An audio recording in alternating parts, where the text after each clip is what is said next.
Becoming a DVSA fleet trainer is a significant professional step for an approved driving instructor, or ADI, who wants to expand into the specialist area of fleet and occupational road risk management. Welcome to the DIA Academy pre-fleet course. So, what does a fleet trainer do? Fleet trainers work with qualified drivers, often employees driving for work purposes, to improve their driving standards. This can help support employees who have returned from long-term sick leave or are requiring an induction as part of their new role. This helps reduce company risk exposure and promote road safety. The role goes beyond basic driving tuition. It involves evaluating and developing the skills of experienced drivers who may have picked up risky habits, or employees who are returning to work after a period of sickness. It could take place as part of an induction for new employees. And look at the use of vehicles under time pressure or occupational hazards on the road that employees face daily. This work requires a confident, knowledgeable, and professional trainer who can coach individuals to reflect on and modify their own driving behaviours. Being a fleet or occupational road risk trainer means engaging with drivers from all walks of life. Small and large delivery company car and van drivers, sales reps, engineers, and senior managers, all of whom drive for work purposes. This can also be extended to include people commuting to and from work. Day-to-day responsibilities of a fleet trainer may include in-vehicle assessments, practical coaching sessions, classroom-style training, and writing up detailed reports for employers. Sessions may be one-on-one or in small groups, and trainers may work on-site at business premises or meet drivers at neutral locations. A large part of the role is about helping drivers understand the impact of poor driving, fatigue, stress, distraction, and vehicle misuse, not just from a legal or safety standpoint, but also from the perspective of personal responsibility and corporate risk. Corporate risk is a central consideration in fleet and occupational driver training, and one of the key reasons companies seek out DVSA registered fleet trainers. When employees drive for work, whether in company vehicles or their own, known as grey fleet, employers have a legal duty of care under health and safety legislation to ensure those journeys are safe and the drivers are competent. Failure to manage this risk can result in severe consequences, including reputational damage, financial penalties, and, in serious cases, prosecution under corporate manslaughter laws if negligence leads to a fatal incident. So what's the role of the fleet trainer?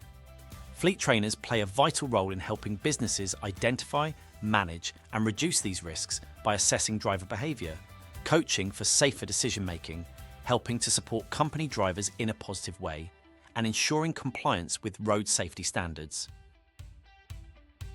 By supporting organisations in meeting their legal obligations, fleet trainers contribute directly to protecting lives, happier and safer drivers, and corporate integrity. Many ADIs consider fleet training as a way to diversify their business and move into a more consultative, corporate-facing role. It's particularly appealing for those who wish to leave the test-focused world of learner tuition behind. Fleet training is also attractive because it allows for daytime, weekday work with perhaps less evening and weekend demand than learner instruction. Trainers also gain exposure to different industries, organisational structures, and wider transport and logistics challenges, making the role dynamic and professionally rewarding. But is fleet training right for everyone? While the fleet qualification can be a valuable addition for many approved driving instructors, it's not the right path for everyone. Some ADIs may find that the nature of fleet work, which can often involve early starts, long drives to corporate sites, and training experienced drivers in a more coaching-based environment, doesn't align with their preferred teaching style or work-life balance. Fleet training requires a strong command of risk assessment, data-driven feedback, and confident report writing, which can feel quite different from teaching new drivers.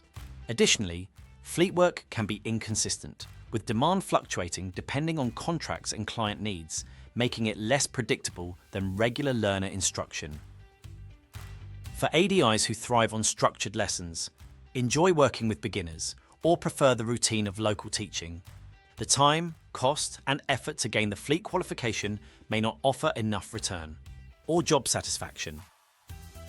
To become a DVSA Fleet Registered Trainer, an ADI must pass a 3-part qualification process. Part 1 is a 100-question multiple-choice theory test with questions specific to fleet and occupational driving.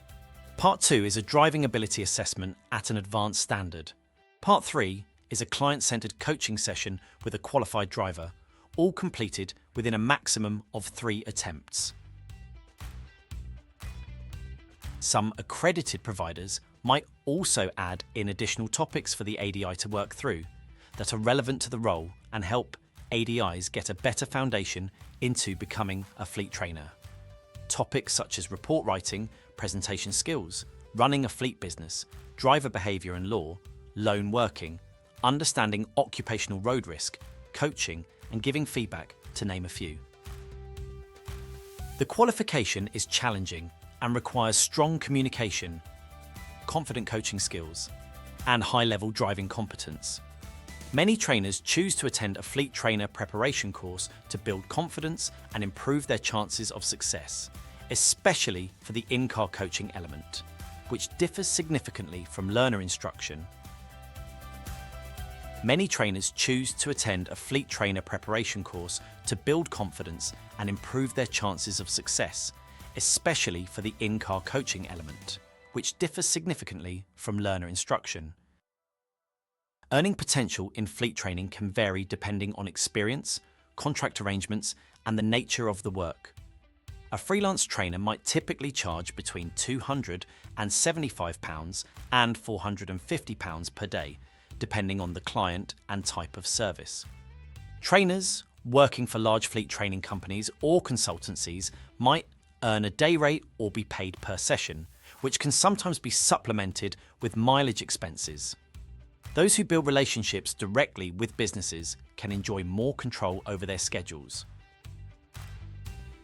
Work can be found via national fleet training providers, online tender platforms, direct marketing to local businesses, and through professional networks. While ADIs can legally deliver some forms of post-test driver training using their green badge alone, having the fleet qualification and being DVSA registered positions a trainer as a specialist, potentially opening more doors and higher paying opportunities. Being on the DVSA fleet register can enhance a trainer's credibility and employability, particularly when seeking work with national fleet training organisations, insurers, or large corporate clients who prioritise working with formally recognised professionals. It demonstrates a commitment to CPD and a deeper understanding of driver risk, behaviour, and coaching. Ultimately, choosing to enter fleet training and register with the DVSA Fleet Register is a strategic decision. For those serious about developing a long-term professional role in driver development, particularly within occupational settings, the investment in training and registration is well worth considering. If you're interested in becoming a fleet trainer and would like to take the next step, you can check your readiness for fleet today. If you have any questions or would like more information, please get in touch with our team at help@diaacademy.co.uk.